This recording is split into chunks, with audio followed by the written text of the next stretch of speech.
Muy buenas noches, volvemos a encontrarnos en Panorama U, segunda edición. Estamos en vivo en el canal 30 de la televisión digital abierta y también en nuestra web www.señalu.tv. Y la idea, como saben, es terminar de ver cuáles fueron los temas que se posicionaron a lo largo de la jornada, tanto en los medios como en las redes sociales. Recordarán que al mediodía cerrábamos el programa destacando, por un lado, las elecciones. El clima, la contienda electoral se hace cada vez más presente y visible tanto en medios como en redes sociales. Por otro lado, otro tema fuerte, al menos hasta el mediodía, era el golpe comando ocurrido ayer en el microcentro de la ciudad de Mendoza, donde se robaron más de 2 millones de pesos de la recaudación de Redbus. Otro tema también posicionado al menos hasta las 13:30 en los medios está vinculado con la salada, el desalojo que tuvo lugar en Buenos Aires y que también repercutió en Mendoza. Por último, no por eso menos importante, la Universidad Nacional de Cuyo planteaba también como tema relevante los ejes sobre los cuales va a trabajar la Fiscalía de Estado. Ahora, como saben, para meternos de lleno con esta información, contamos con nuestro panel integrado por Ignacio Esteller, Gerardo Jiménez Ponce. ¿Qué tal, chicos? ¿Cómo les va? Buenas noches. Buenas noches, Sofía. Ignacio, contanos brevemente qué vas a aportar al programa. Bueno, vamos a aportar datos periodísticos, contextualizando un poco la información para que mis compañeros también aporten de su lado, tanto el especialista como Gerardo, cómo fueron comportándose las noticias a través de los medios de comunicación, dando un contexto a todo eso. Gerardo.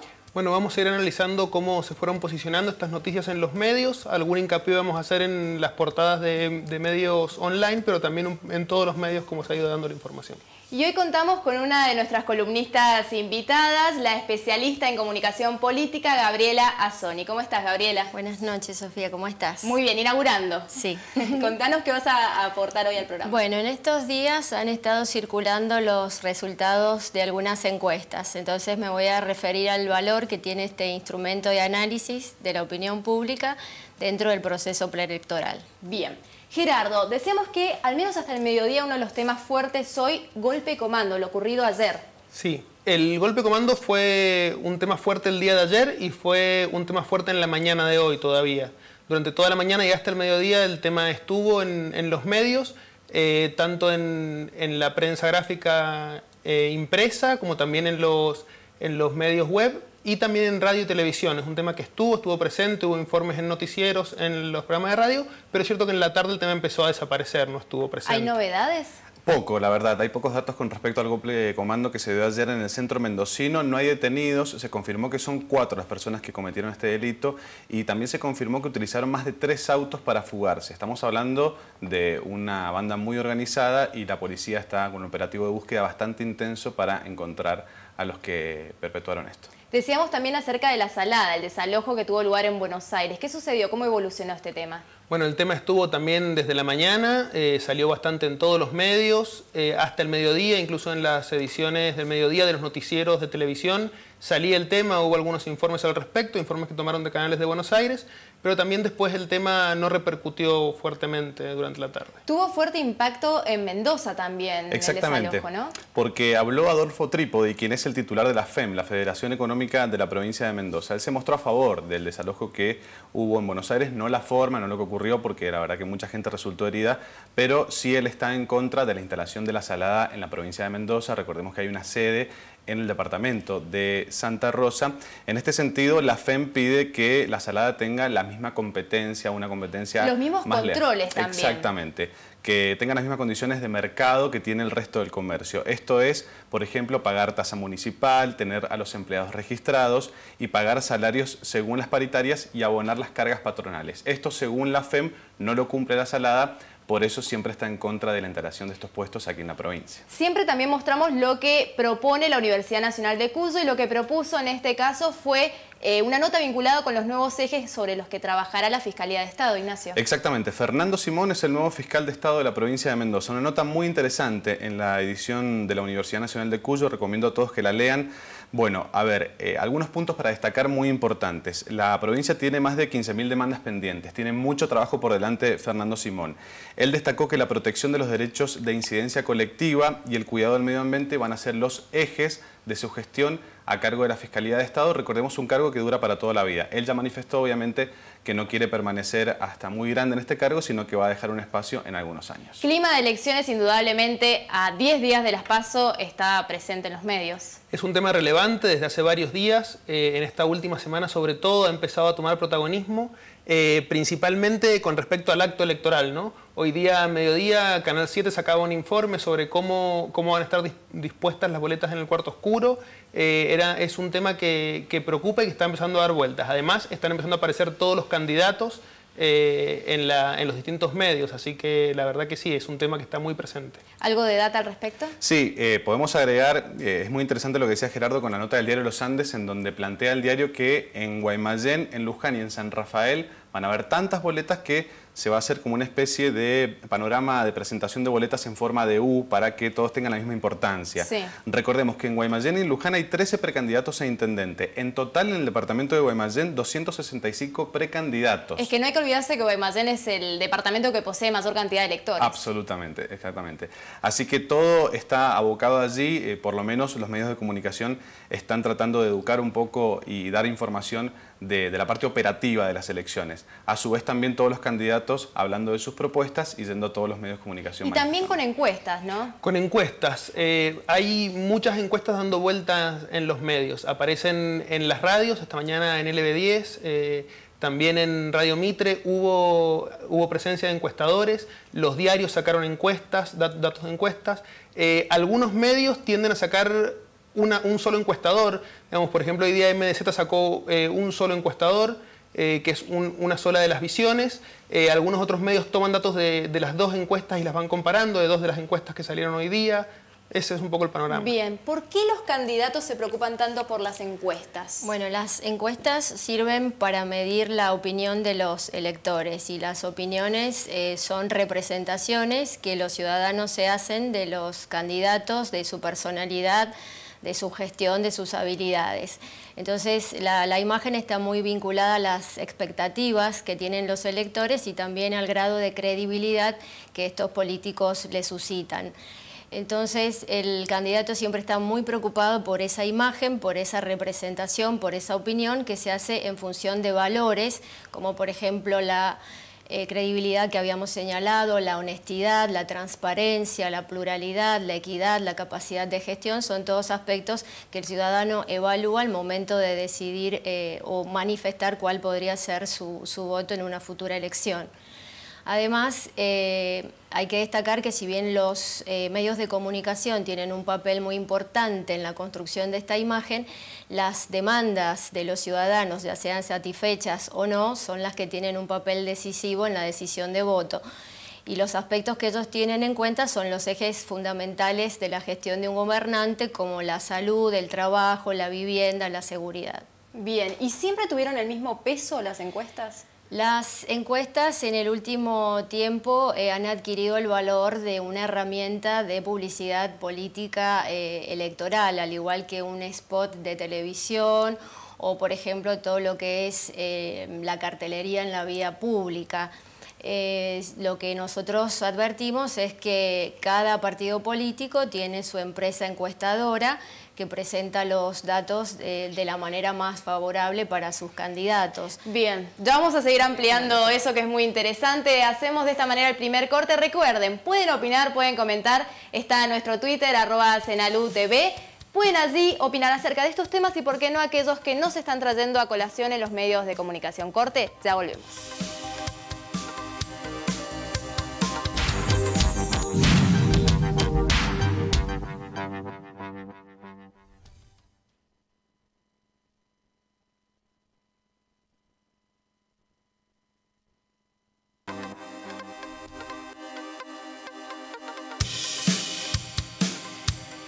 Estamos de regreso aquí en Panorama U. Y Gerardo, ¿cómo siguió el movimiento en los medios hoy hacia la tarde? Bueno, en la tarde Clarín sacó una actualización. En su portada tenía hablado de una tensión diplomática entre Argentina e Inglaterra por el tema de Malvinas.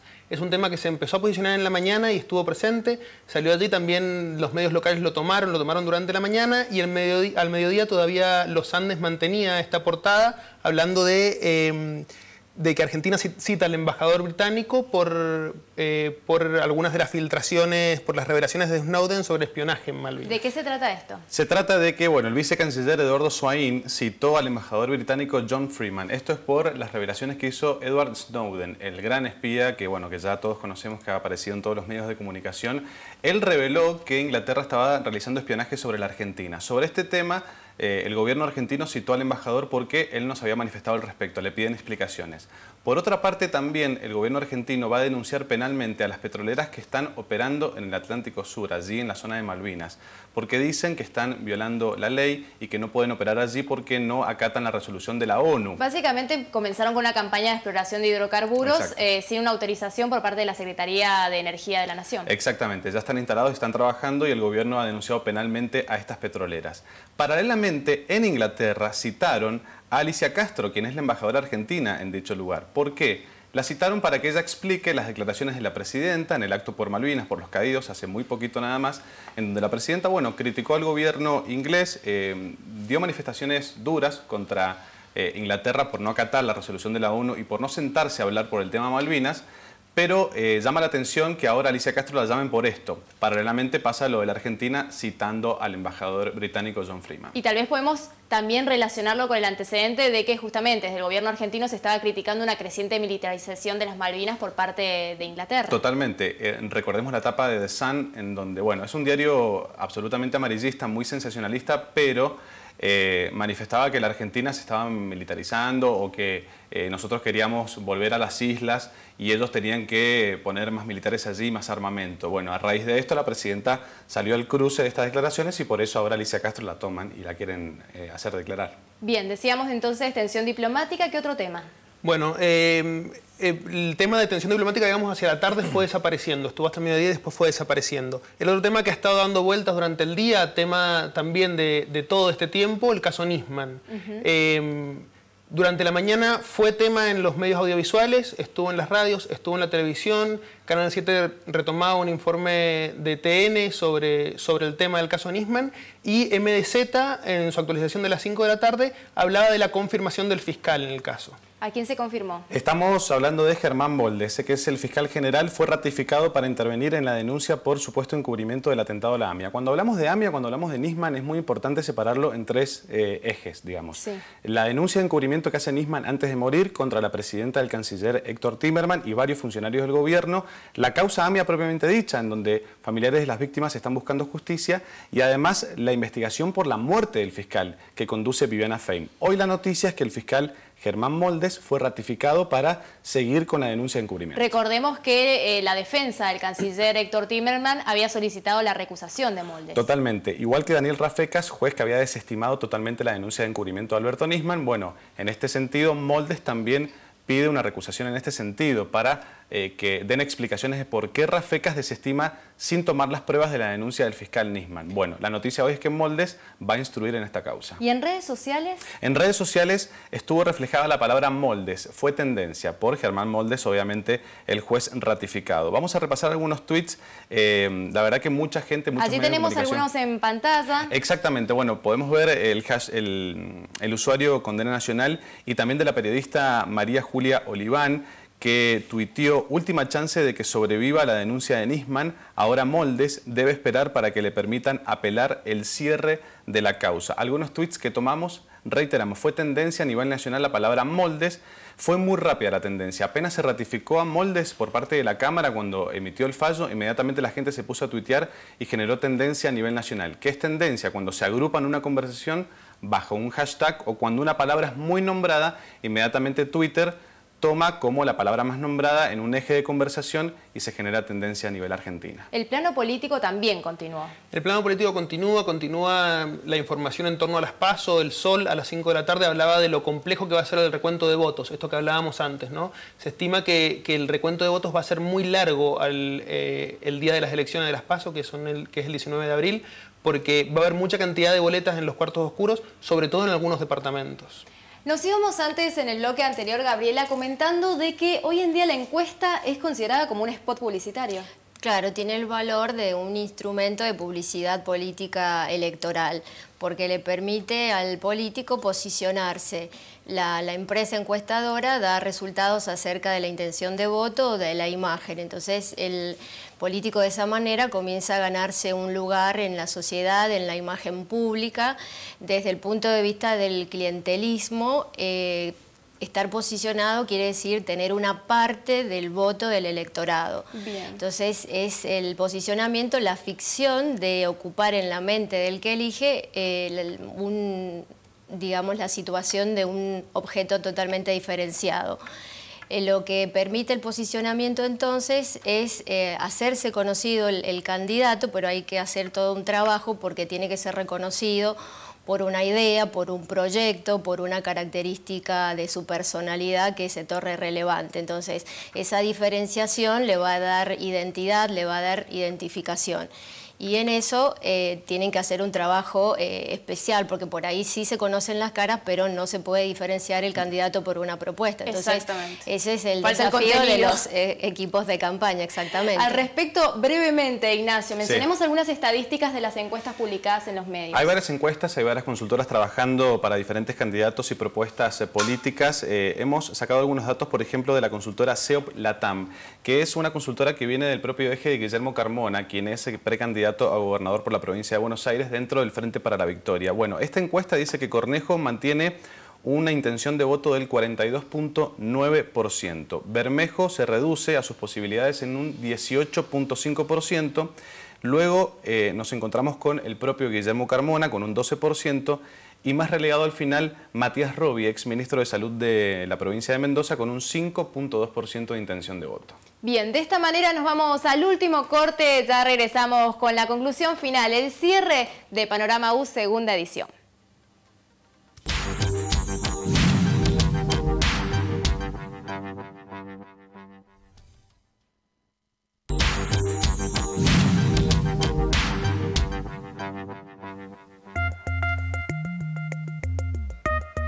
Y una de las últimas noticias, Gerardo, esta tarde ha sido que la presidenta estaba en el Senado, ¿no? Sí, la presidenta estaba en el Senado, esto lo informaban casi todos los medios, estaba en un homenaje al cirujano que la atendió cuando tuvo el hematoma subdural. Esto figuraba en las actualizaciones de las 19 horas, tanto en Uno como en Los Andes. Pero es cierto que casi todos los medios lo tomaron, más allá de que no estuviese en portada, todos los medios lo iban reflejando porque la presidenta estaba hablando en vivo. ¿Algo para destacar de eso? Sí, que llama mucho la atención el homenaje que hizo la presidenta a Cristian Fuster, quien es jefe del Departamento de Neurocirugía de la Fundación Favaloro. Bien marcó Gerardo, la operaron en octubre del 2013 de un hematoma subdural a principios de octubre. Dijo la presidenta hace un ratito nada más, cuando homenajeaba al doctor, que al principio tenía desconfianza de todo el cuerpo médico, pero obviamente se mostró muy contenta y ahora lo estaba homenajeando. Y decíamos que la arena electoral está movida y uno de los temas que también estuvo dando vueltas hoy en los medios y en las redes sociales está vinculado con el intendente de la ciudad de Mendoza, ¿no? Sí, bueno, en realidad el tema se desprende de un artículo que sale en Los Andes, en la edición impresa esta mañana, que habla de fondos que la provincia le adeuda a los municipios. Y dejaba ver que algunos municipios no habían podido pagar la totalidad de los sueldos, nombraba Guaymallén, de hecho, por esta deuda que tenía. Digamos, a partir de eso se generó todo un tema en redes sociales y en el resto de los medios que fueron tomando esta información. Ignacio. Principalmente estamos hablando de fondos de coparticipación federal, también fondos de la soja que tienen que su destino final son los municipios, ¿no? A través del gobierno provincial. Bueno, la nota del diario Los Andes marca información de los distintos municipios y entrevistó a varios intendentes. Por ejemplo, el intendente de Maipú, Alejandro Bermejo, manifestaba que tenía una deuda al gobierno con la intendencia de 15 millones de pesos. Pero tuvo mucha repercusión lo que empezó a tuitear Rodolfo Suárez, intendente de la capital. Él hizo un detalle de todas las deudas que tiene el gobierno provincial con la comuna de la capital. Por ejemplo, algunos tweets del intendente de la capital. Dijo, en total general de la deuda que mantiene la provincia con la capital es de 21 millones de pesos. Después también tuiteó, del Fondo de Promoción Turística y Servicios nos deben 3 millones de pesos. Siguió detallando Rodolfo Suárez, en concepto de canon de producción 1.600.000 pesos. Sigue 2.900.000 de coparticipación federal, es lo que nos debe. Llamó mucho la atención, Suárez no suele hacer esto en las redes sociales. Hoy no fue trending topic porque solamente fue eso, pero cómo los medios toman lo que un intendente tuitea. La retroalimentación. Totalmente. Y a esto hay que sumarle también, cuando hablamos de situación político-financiera, lo que también hoy salía por decreto el gobernador a anunciar respecto de la emisión de letras. Exactamente. Se creó un programa a través de un decreto de Paco Pérez para emitir letras por un máximo de 900 millones de pesos aproximadamente. Juan Cantús es el ministro de Hacienda de la provincia de Mendoza, dijo que todavía no va a tomar deuda la provincia, pero llama la atención el dato teniendo en cuenta de este programa que lanzan porque se van a cuidar al respecto si necesitan Pero dinero. no faltó tiempo para que también saliera, por ejemplo, Kirchner de la Unión Cívica Radical también a criticarlo. Totalmente. Bien, por último, tema elecciones, ¿algo más que podemos comentar? Bueno, en la actualización de las 7 de la tarde, Sitio Andino daba a conocer todas las campañas, los spots publicitarios, perdón, de los candidatos a gobernador en las PASO que están dando vueltas por los medios. Y me parece que de esta forma va planteando un poco cómo se encara la semana que viene ya prácticamente, que va a ser la última semana antes de las elecciones. Y si lo relacionamos con las encuestas, también es interesante ver cómo cada medio fue tomando las distintas encuestas, ¿no? Sí, ahora habría que hacer una aclaración que eso también tiene su riesgo, porque el debate se desvía de los problemas políticos que habría que debatir en una instancia preelectoral. Entonces, por ahí el interés se circunscribe a los resultados de las encuestas y el contenido político queda dejado de lado, a tal punto que se dice que se cubren esos acontecimientos con el lenguaje deportivo de las carreras de caballo. Es decir, quién va primero, quién va segundo y a cuántos metros está uno del otro. Una especulación. Exactamente, y eso da cuenta de la competitividad del proceso preelectoral. Pero hay que volver y hacer el esfuerzo para que se discutan los temas que merecen la atención de los ciudadanos. Bien, entonces ya para ir cerrando, ¿qué nos deja esta jornada de jueves 9 de abril? Por un lado, como decimos, la arena política está presente, está movilizada y va a seguir estándolo porque estamos a escasos 10 días de las PASO provinciales. El plano político se mezcla, se entrelaza con la situación también económico-financiera de la provincia. Por otro lado, tensión diplomática, lo explicábamos hace instantes nada más, la tensión entre el gobierno de Argentina y el gobierno británico. Esos podríamos decir son los temas fuertes de este jueves 9 de abril. Las invitamos mañana a las 13 horas a reencontrarnos para comenzar a ver cómo se están moviendo los temas en la agenda. Gerardo, Ignacio, Gabriela, muchísimas gracias. Gracias a vos. Nos encontramos mañana nuevamente en Panorama U.